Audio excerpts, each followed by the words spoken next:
C'è una Napoli che non è fatta di sole e mare. Una città di pietra, di simboli nascosti tra le pieghe del marmo e di segreti sepolti sotto il peso dei secoli. Qui nella Basilica di San Lorenzo Maggiore, nel cuore antico della metropoli, il tempo non scorre, si stratifica.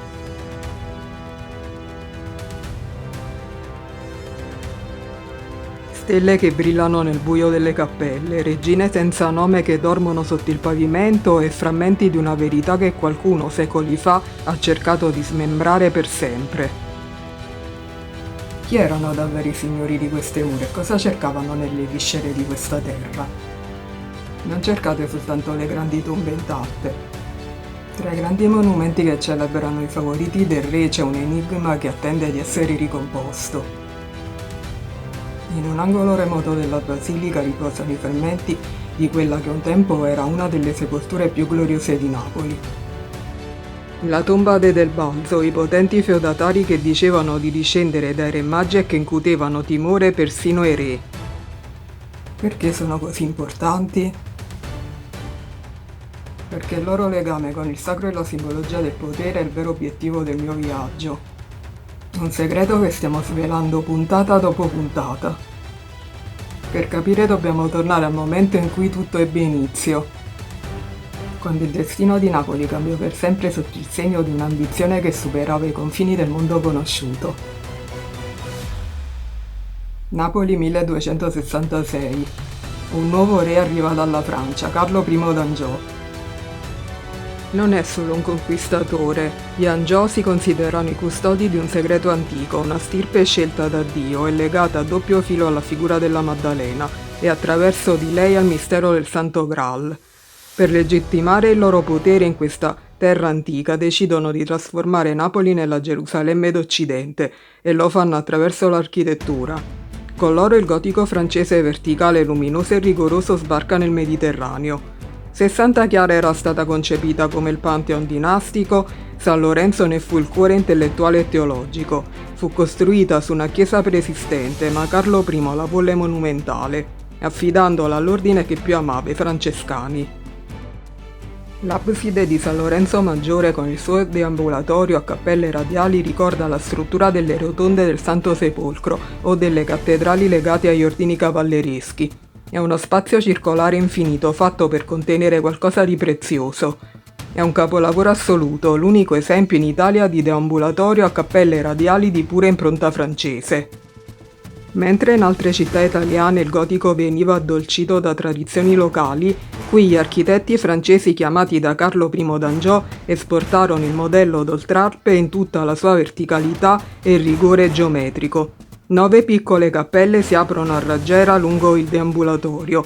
Sono coperte da volte a crociera costolonate molto slanciate. Un enorme arco a sesto acuto separa la navata dal transetto. La Basilica di San Lorenzo Maggiore è un vero gioiello nel cuore di Napoli, un mix incredibile di gotico francese e barocco dove hanno lasciato il segno alcuni dei più grandi nomi dell'arte italiana.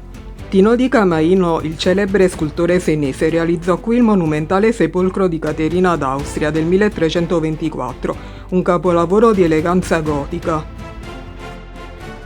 Giovanni da Nola, maestro del Rinascimento napoletano, ha firmato l'altare maggiore e diverse sculture, portando un tocco di classicità in un contesto medievale. Cosimo Fanzago, il regista del barocco napoletano, ha lavorato alla facciata, poi rimaneggiata da Ferdinando Sanfelice nel Settecento, regalandoci l'aspetto attuale. Per quanto riguarda la pittura, Mattia Preti, il cavaliere calabrese, ha lasciato bellissime tele nel cappellone di Sant'Antonio. Inoltre Simone Martini dipinse sempre per il cappellone di Sant'Antonio il celebre polittico di San Ludovico di Tolosa che incorona il fratello Roberto d'Angiò, che oggi è custodita al Museo Nazionale di Capodimonte.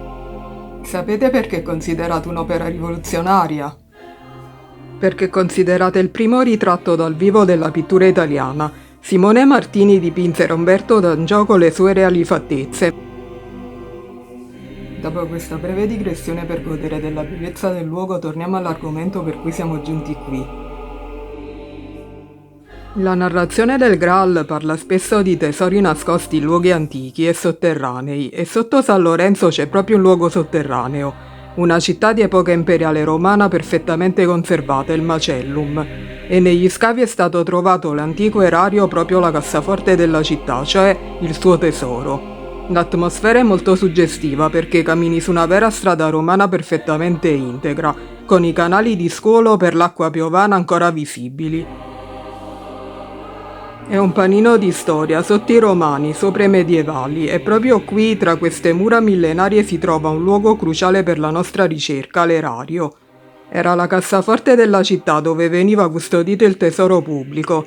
Nella mistica angioina questo luogo nascosto si presta all'idea del tesoro spirituale, del Graal dinastico che la famiglia reale dichiarava di proteggere, sepolcro nel cuore stesso della storia antica di Napoli.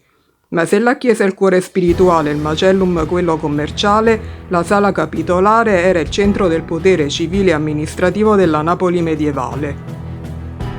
Perché storicamente fondamentale? Questa non era solo una sala dove i frati si riunivano per leggere il capitolo della regola, da cui il nome. Per secoli è stata la sede del Parlamento di Napoli e delle riunioni degli eletti della città. Prima di proseguire alla ricerca dei misteriosi frammenti di cui ho parlato all'inizio, faccio un'altra breve digressione sulle chiese gotiche di Napoli per darvi l'idea di quanto il gotico francese e tutto ciò che adesso è collegato abbia lasciato segni importanti in questa città. San Lorenzo non è sola, la Napoli angioina è costellata di gemme gotiche. C'è Sant'Eligio Maggiore, la più antica col suo portale severo e il suo interno austero e solenne. C'è il Duomo con la splendida cappella Capice Minutolo che ha conservato intatto il suo aspetto trecentesco con pavimenti musivi e affreschi di scuola romana e toscana. C'è San Domenico Maggiore che già abbiamo scoperto in un precedente video dove la devozione alla Maddalena esplode negli affreschi di Pietro Cavallini. C'è Donna Regina Vecchia col suo incredibile coro delle monache interamente affrescato nel Trecento. C'è San Pietro a Maiella che si trova accanto al celebre conservatorio di musica e presenta importanti affreschi che raccontano la vita di Papa Celestino V, Pietro del Morrone. C'è Sant'Agostino alla Zecca con la sua stupenda sala capitolare gotica. Questo è un itinerario che svela l'anima francese della città. Ed ora torniamo all'interno di San Lorenzo Maggiore. San Lorenzo Maggiore fu anche il palcoscenico di incontri straordinari che hanno segnato la cultura europea. Fu qui nel 1334, durante una messa del Sabato Santo, che il poeta Giovanni Boccaccio incontrò per la prima volta la sua musa, Fiammetta, che molti identificano con Maria d'Aquino, figlia illegittima di re Roberto d'Angiò, un amore letterario nato all'ombra delle volte gotiche. E fu qui che nel 1341 giunse Francesco Petrarca. Il poeta non venne per amore ma per un esame. Voleva l'incoronazione a poeta laureato e scelse come suo esaminatore re Roberto d'Angiò, il re filosofo, il sovrano più colto del tempo. Petrarca frequentò assiduamente il convento, stringendo una profonda amicizia con Giovanni Barrile, influente nobile letterato, la cui famiglia ha importanti monumenti proprio in questa chiesa. La presenza di Petrarca certifica che in quel momento Napoli era il faro intellettuale d'Europa, custode di quel sapere superiore che nella nostra ricerca si confonde con il Graal. Ma era davvero quello degli Angiò il sangue reale che stiamo cercando? Sparse nelle cappelle radiali e le cappelle della navata troviamo varie sepolture che appartenevano alle grandi famiglie nobiliari legate alla corte angioina. E tra queste sepolture c'è un enigma che aspetta di essere svelato. Sopravvissuti in un punto nascosto della basilica ci sono i frammenti della tomba de Del Balzo. Prima di parlare di questi frammenti ricordiamo che un altro importante monumento funebre de Del Balzo si trova nella basilica di Santa Chiara. C'è una cosa incredibile che riguarda questo monumento. La cappella in cui è ubicato, la settima, è stata l'unica cappella a restare intatta sotto i bombardamenti alleati del 1943. Ora osservate lo stemma della famiglia.